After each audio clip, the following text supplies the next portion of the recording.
Welcome, folks. I am Jaby Koay, joined again by the lovely STEPH, and we are looking at comedians making Conan laugh hysterically. Now, it's been a minute since I've done a Conan video because we kept getting dinged by NBC and then TBS, but ever since Conan retired from doing his late night show, I think it's been a little bit more loose, and so I think they're a little bit less concerned with copyright claim issues. So I'm hoping that we can share our reaction, otherwise this is just a warm-up video. I'm a huge fan of Conan. I have a little Conan story for you guys after this reaction is over, so please stay to the end and I'll tell you. Here we go. This is a nice little montage from Laugh Planet, the YouTube channel. If you guys haven't already, hit that subscribe button, please. What am I trying to say? I got nervous because Steph looked at me. Subscribe button, bell icon, all notifications, and vote this up so that YouTube know you're enjoying what you're watching. Here we go. This is me on the subway, and there's a person here. You know, this is my corresponding. You're the stander, and there's your sitter, looker at Dicker. They're just right there. I mean, that's what they have no choice. They're sitting like this, and you're standing over. I mean, women are decent, and they stand like sideways, but we just go like, hey, there you go. There you go. Didn't she for the first?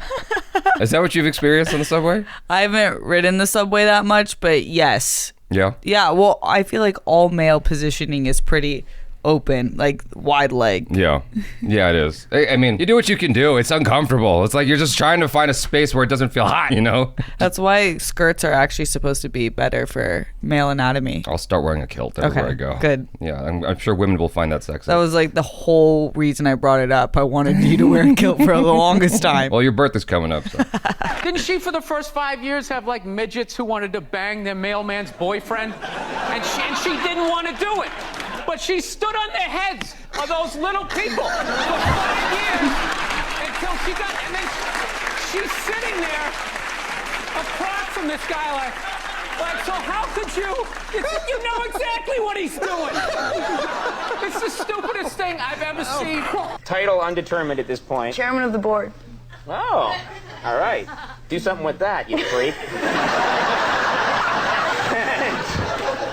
I bet the board is spelled B-O-R-E-D.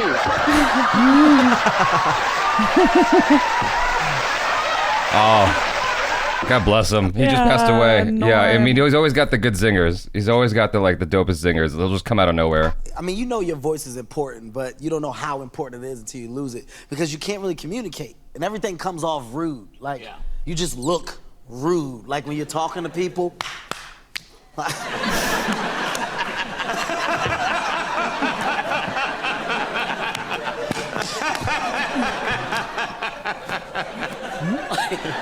I'm watching a ball game, and all of a sudden, everybody stands up, holding up a sign of somebody that they either know that's dying of cancer or died of it in the middle of the game. It's just like, what are you doing?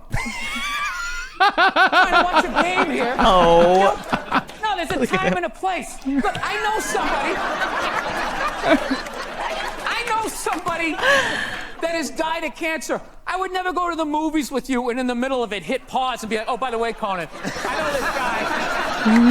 He died of cancer. It was horrific. I could have lifted him up off the sheet with 2 fingers. It was horrible. Oh, hey, no. oh, by the way, I got molested when I was 9. Enjoy that.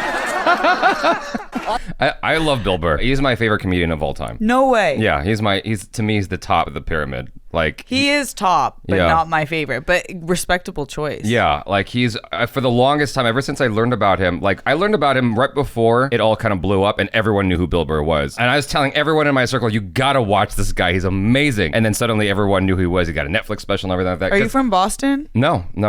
It's just because a friend found him on Netflix. This is like over 10 years ago. A friend found him on Netflix and was like, you're gonna like this guy. He's so your speed. And I started watching him, I'm like, oh my God, he's a man after my heart. Just the things that get him so annoyed. Because it's like, that's the kind of thing that would annoy me too. It's just, I'm not gonna allow myself to admit that in public. No. You know? Have you heard him when people got mad at his Boston accent in The Mandalorian, what he said? No, what did he say? He was like, we're in space and you're mad about a Boston accent? What the f are you talking about? It was so good. I'll tell you this. What's that, Norm? My doctor told me I'm on the same dose that they give to the donkey for the second show in Tijuana. Okay, now listen.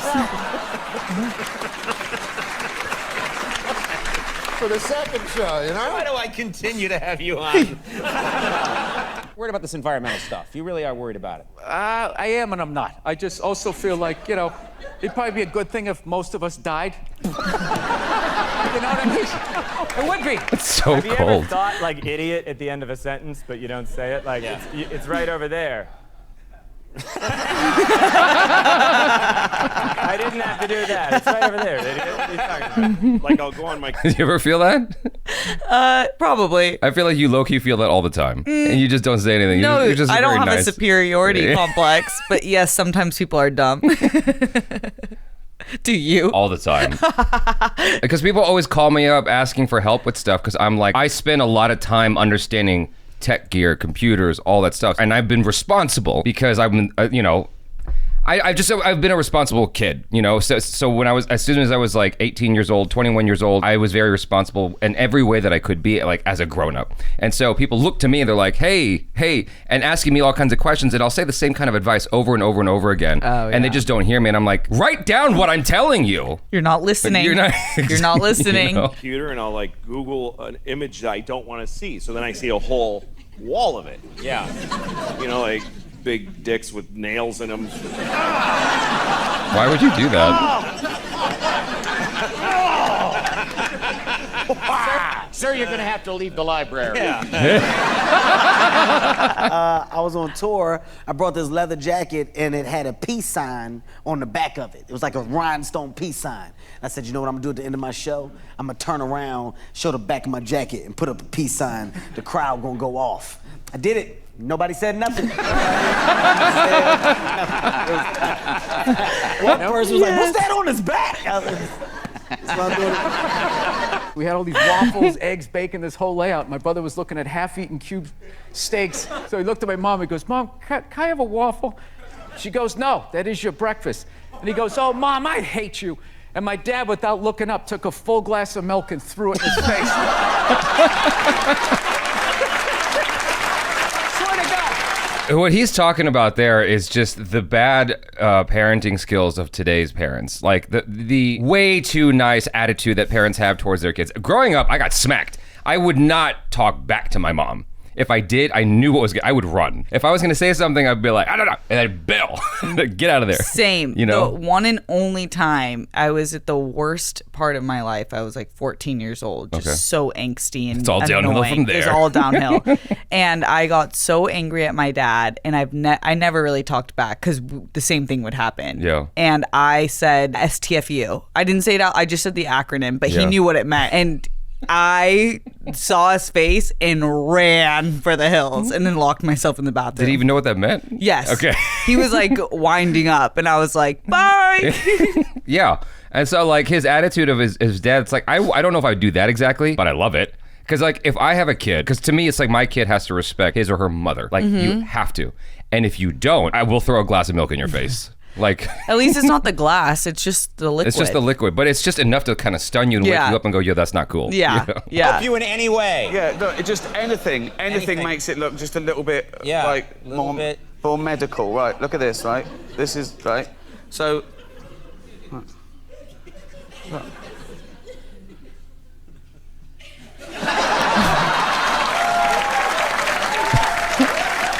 Like there's explosions and Was that supposed to be a flower in his asshole? Was that the I idea? think, isn't that supposed to look like a vagina? Oh, is that what that was? I think so. That's what people do. They'll take a picture of their like knees closed or their elbows closed. Or yeah, it kind of looks like a butt though, a hairy butt. Is it like a shard? Is that what the idea is? I don't know. It's poetic butt. Poet. You know what Andy Warhol did? No. Andy Warhol, this might be anecdotal, but I heard he took a picture of his asshole. He basically put it in a quadrant, right? So 1, 2, 3, 4. It's the same picture but different colors. And he put this in an art gallery, and all these like art snobby aficionados, highfalutin folks were looking at it like, oh my god, it's so beautiful, and like they were picking it apart, like, is it a flower? What is that? No. And then he told everybody what it was, and everyone hated him for it because they all judged it as this beautiful thing, and it was his butthole. Iconic. Yeah. Legend. Yeah. there's explosions and acrobats, but they're looking at it through a little 3-inch screen. Like I think if Jesus comes back. Okay, he's talking about cell phones. He's talking about the use of using cell phones to record stuff instead of being in the moment. And starts telling everyone everything, everybody's just gonna be twittering and they won't be like, I am Christ and I have returned. Oh my God, Jesus is right in front of me, right? I swear to God. Oh, he's got the double flap going on. Oh my God! Look at this. Look at his face. Oh, that is beautiful.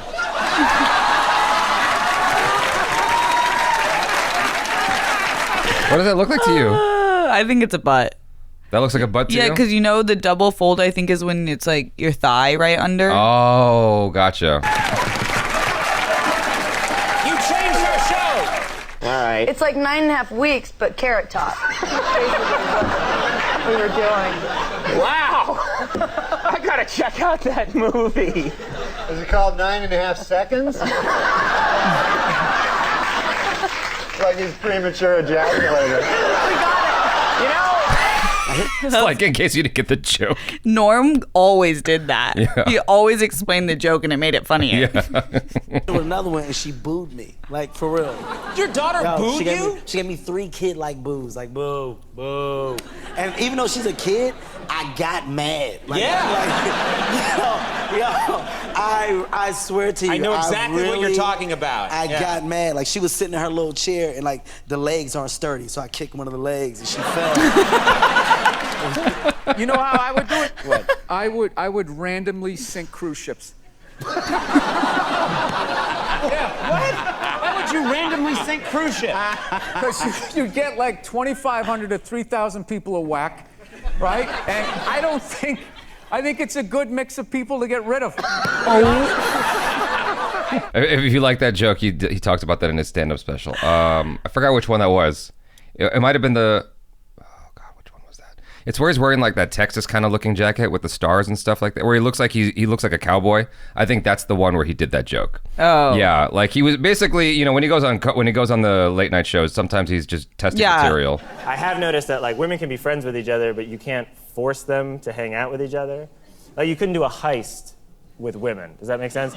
Like Ocean's 11 with women wouldn't work because 2 would keep breaking off to talk trash about the other 9.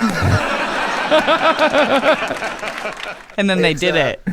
Do you think? Yeah, they did. Ocean's 8. Yeah, and it totally did phenomenal, right? What did you think about what he said? I'm out of curiosity. I don't agree with that. I think that women have changed. I've heard that women working in specifically the entertainment space in the early 2000s were vicious, but now I feel in the workspace, this is no shade, I love men, but they're the most dramatic. Okay. I think we're all dramatic. We are. I mean, we are in LA, the drama capital of the world. Yeah, but or at least I'm lucky enough to not hang out with people who talk shit about each other because that's weird. Oh my God. I'm way above that. So 2000s, Jaby. I think that you'll find, you know, a bad apple in every corner. It's like, it just depends. What he's talking about, I feel like there is some truth to it. It just depends on who you're grouping with. Like you said, like you hang out with cool people. I love the idealism in what you're saying. Like, oh yeah, in the last like 15 years, like women have completely changed. I'm like, I don't know about that, but I like the idea. Because the thing about it is we've been here for a million years, right? And the idea that we've radically changed our behavior is a little bit preposterous to me.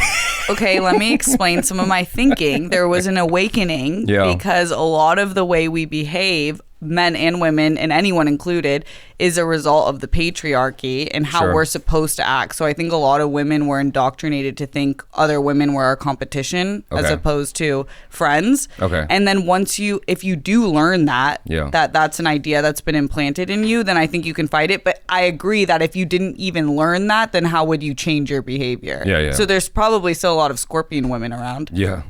I never heard that phrase before. What does that mean? They'll like bite the head off of you. Yes.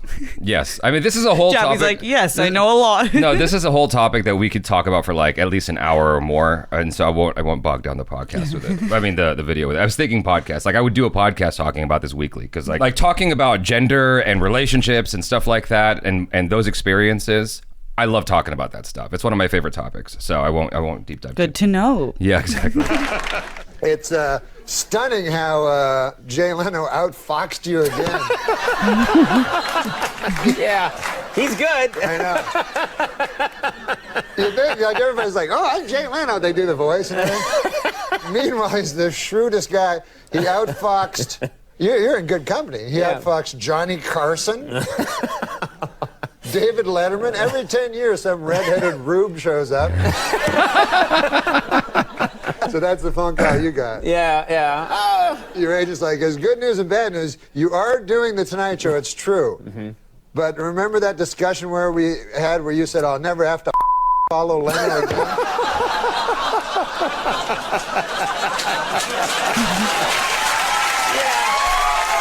Conan O'Brien despises Leno for good reason. You know what happened, No, right? can you spill it? Oh, you must be, yeah, you're younger. I forgot about that. So back in the day, Conan O'Brien, like he not toiled, I wouldn't say that, but he had the Late Late Show. For years, he had the Late Late Show. And he was waiting to assume the position of the late night show, which Johnny Carson had and Jay Leno had. And so he was going to move up to that stage. NBC gave it to him, and Jay Leno was shifted to the 10 o'clock position. His ratings just tanked hard. And the thing about it is Conan O'Brien skews younger in terms of the demographic or something like that. And so it was all over the place. And so NBC tried to make a radical move and shift Jay Leno back a little bit and then give Conan O'Brien a smaller slot. And Conan O'Brien's like, this is what it's been for the last 30, 40 plus years. And you want to just radically upend all of that to appease Jay Leno. No. After 9 months of doing the late night show, I will just walk away if that's what you're going to do. And NBC's like, okay, you got to walk away. And not only do you have to walk away, but you're not allowed to be a late night show host for 1 year. Like, that's in his contract. It just, so Conan O'Brien just like had to leave, and then after a year he moved to TBS. Whoa. Yeah, it was a lot of drama. And so he does not like Jay Leno. They haven't talked since the show ended. So what you're saying, Jay Leno was going to shift his time so it was a shorter show time? Jay Leno was going to shift his time back to like 11 o'clock or something like that, or 11:30, and Conan O'Brien had to start later and have a shorter show. I would say, though, arguably, Conan is more talked about and loved now. Oh, yeah. Yeah, I mean, that's how you got Team Coco, because he was going to leave NBC, and everyone rallied behind him and made this thing called Team Coco. And Conan O'Brien's like, what is this? All right, I'll just embrace it then. And so he goes by, he goes by Coco now. You saw that movie Planet of the Apes with Mark Wahlberg. The remake, yeah. Well, yeah, they're both racist to me, man. Like, the first one was like, just get your damn dirty ape hands off me. I'm like, oh, come on, what are you really talking about? Or like, and then I see the new one, I'm thinking, this is a more progressive time, this will not be as racist. And then they had the apes was setting the dinner. Yeah, I'm not even making this up, they was eating watermelon. I was like, oh, come on, man. So the apes was eating watermelon. And then, like, later on in the movie, they're running from the apes and, like, running in the water because the apes can't swim. Which is like, oh, word, but see, these apes can talk, but they can't swim. At the end, it's like, when I seen the ape smoking a Newport, I just got up and Yeah, you're right. Oh, that was good. That was good, yeah. I enjoyed that.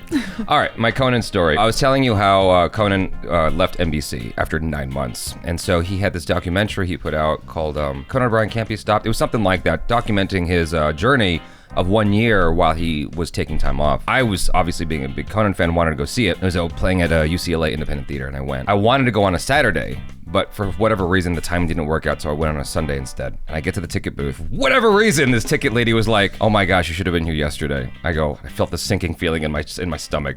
I'm like, why? She goes, Conan O'Brien was here last night. I'm like, fucking A! Ah! I was so upset. I was so upset. I was crying like a little bitch. No, I'm just kidding, not really, but I was upset. Like, I was deeply upset.